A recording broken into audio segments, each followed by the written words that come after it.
So the geneticists are now saying, and many others are now saying, that man must take the course of his evolution into his own hands. He can no longer trust the wiggly, random, and unintelligible processes of nature to develop him any further, but he must interfere with his own intelligence and through genetic alterations breed the kind of people who will be viable for human society, and that sort of thing. Now this, I submit, is a ghastly error, because human intelligence has a very serious limitation. That limitation is that it is a scanning system of conscious attention which is linear. That is to say, it examines the world in lines, rather as you would pass the beam of a flashlight across a room, or a spotlight. That's why our education takes so long. It takes so long because we have to scan miles of lines of print. And we regard that, you see, as basic information. Now, the universe does not come at us in lines. It comes at us in a multidimensional continuum in which everything is happening all together everywhere at once. And it comes at us much too quickly to be translated into lines of print or of other information, however fast they may be scanned. And that is our limitation so far as the intellectual life and the scientific life is concerned. The computer will greatly speed up linear scanning, but it's still linear scanning. And so long as we are stuck with that form of wisdom, we cannot deal with more than a few variables at once. Now, what do I mean by that? What is a variable? A variable is any one linear process. Let's take music. When you play a Bach fugue, and there are four parts to it, you have four variables. You have four moving lines, and you can take care of that with two hands. An organist using 2 feet can put in 2 more variables and have 6 going.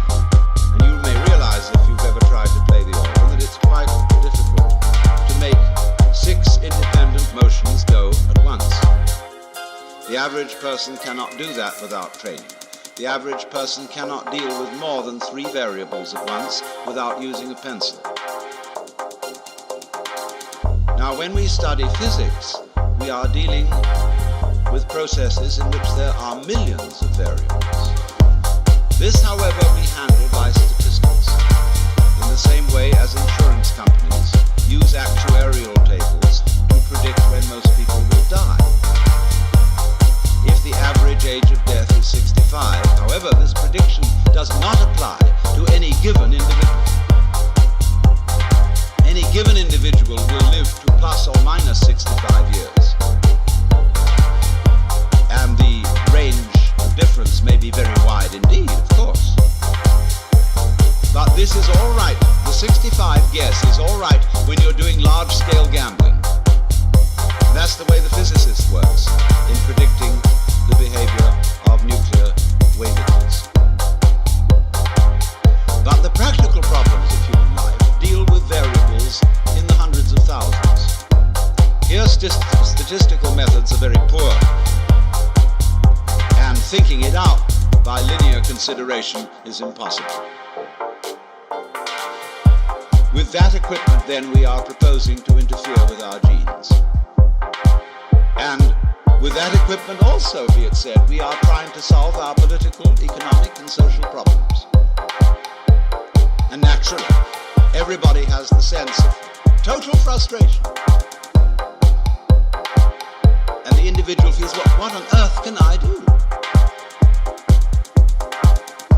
We do not seem to know a way of calling upon our brains, because our brains can handle an enormous number of variables that are not accessible to the process of conscious attention. Your brain is now handling, or your total nervous system to be more accurate, your blood chemistry, the secretions from your glands, the behavior of millions of cells.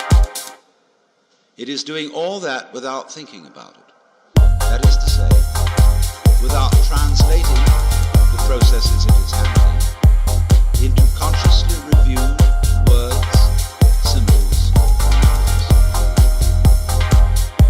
Now, when I use the word thinking, I mean precisely that process, translating what is going on in nature into words, symbols, or numbers. Of course, both words and numbers are kinds of symbols. Symbols bear the same relation to the real world that money bears to wealth. You cannot quench anybody's thirst with the word water, just as you cannot eat a dollar bill and derive nutrition. But using symbols and using conscious intelligence, scanning, has proved very useful to us. It has given us such technology as we have. But at the same time, it has proved too much of a good thing. At the same time, we've become so fascinated that we confuse the world as it is with the world as it is thought about, talked about, and figured about. That is to say, with the world as it is described. And the difference between these two is vast. And when we are not aware of ourselves, except in a symbolic way, we are not related to ourselves at all. We're like people eating menus instead of dinners. And that's why we all feel psychologically frustrated. So then we get back to the question of what do we mean by I?